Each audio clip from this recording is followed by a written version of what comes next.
Кристиан, скажите, пожалуйста, когда вы первый раз познакомились с органом? When was your first time when you just played the organ? I started playing organ at a very early age. Он начал играть на органе очень рано. I think was about 8 years old.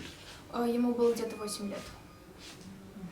Кто Who сказал inspired инструмент? you, maybe? Кто был учитель? Who was your teacher? Yeah, in Denmark, organs are located in churches. В Дании в основном органы располагаются именно в церквях.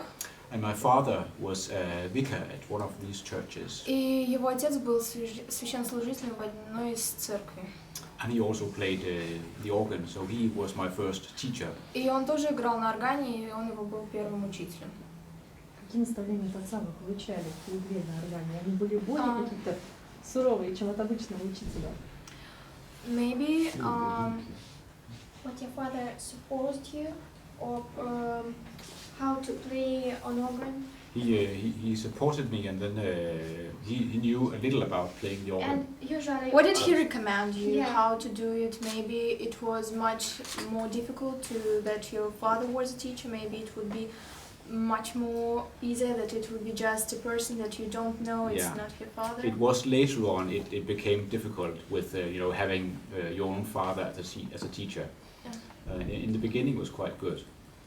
Да, это было достаточно тяжело, то что отец был его учителем первым, потому что всегда хотел, чтобы сын был как бы лучше. But there comes a time when you need to have another teacher outside the family. Но когда-нибудь всегда приходит время, когда нужно иметь преподавателя, который не входит в состав семьи. И кто им стал? And who was this person? Oh, well, I've had several teachers. У него было несколько учителей. When I was about 12 years old, I decided that I wanted to play the piano instead. В 12 лет он решил, что он хочет играть на пианино. And then I mainly played piano for 6-7 years. И после этого он играл в основном только на пианино примерно 7-6 лет. And then when I was 18 years old, I wanted to go to the music academy in Denmark. И в 18 лет он решил, что он хочет пойти в музыкальную академию в Дании. And in the end, I actually decided not to apply for a pianist, but then I applied for organist instead. И когда он именно поступил туда, он решил, что он хочет быть именно не играть на пианино, а все-таки выбрать орган. But I think it's I'm a teacher at this academy now, and I see that when people who has played a lot of piano, when they come in, they are normally much easier for them to play the Сейчас он organ as well. является учителем в этой академии, где он в свое время учился, и он считает, что это намного проще людям играть на органе, когда ты уже умеешь играть на пианино, то есть для этих людей будет проще. Можно знать, вот вы видели наверняка наш орган уже, вот в чем разница играть на органе в соборе и вот в филармонии? Have you already seen our organ in our here in Philharmonia? Yeah. Yes. And what's the difference between playing the organ in the church and not in the church? So just. I think the main difference is the acoustics. Он считает, что главное отличие заключается в акустике. Normally at least in bigger churches, there are normally a very great acoustics. В основном, если церковь достаточно большая, то акустика тоже очень хорошая. And sometimes when you play in concert halls, the acoustics can be very dry. И когда ты играешь именно в залах, где есть орган, то акустика такая более тяжелая, что ли, сухая. But it's not that dry in this. Но в данном случае здесь достаточно хорошая, он говорит, акустика. I'm a bit excited to see how the acoustics will be when the audience is full of people. That might change a bit. Он немного взволнован о том, как пройдет концерт, именно как будет публика реагировать на вот эту акустику, как это вообще будет для зрителей звучать. Можете знать вообще, какое впечатление от органа наш? What impression do you have about our organ? Of this organ Yeah. here, the touch is very good. It's very I can make it sound the way I want to do it. Очень хороший орган, и он может заставить его звучать так, как хочется ему. То есть он очень такой плавный, податливый. The touch is very pleasant, yeah. Ему очень приятно играть именно на клавишах. Вы были в России до этого? Have you been to Russia previously? No, not this. This is my first time. Нет, до этого не было, это его первый визит. I arrived 2 days ago, so. Он приехал 2 дня назад. То есть было время что-то посмотреть, наверное? Have you seen something? No. As I told you on the way out here, the only thing I've seen is the railway station in Moscow and then the night train to Penza. Единственное, что он увидел, это вокзал в Москве и поезд, который шел в Пензу. Все.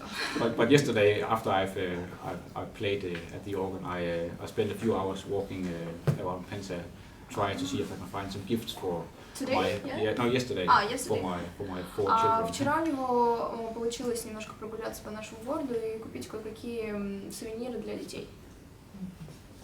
Вот у нас уже елку ставят на фонтане. Как Новый год справляют в Дании? Уж какие-то традиции? How people celebrate Christmas and New Year in Denmark? Christmas is, I think, the most important. Yeah, Christmas is more important than New Year. I think it's a very family thing in Denmark. Он считает, что, во-первых, если мы говорим о Дании, то Рождество намного важнее, чем Новый год. So normally, это семейный праздник. So normally you spend Christmas with your family, and then when you get to New Year's Eve, you sometimes spend that with friends somewhere.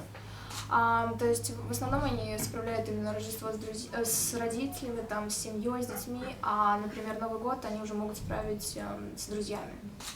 Может быть, самый запоминающийся подарок, или, может быть, вот какой-то именно Новый год, Рождество, которое больше всего запомнилось? What was the most memorable Christmas in your life? Maybe a gift. Maybe a gift. Maybe a gift. Yeah, that you just. I remember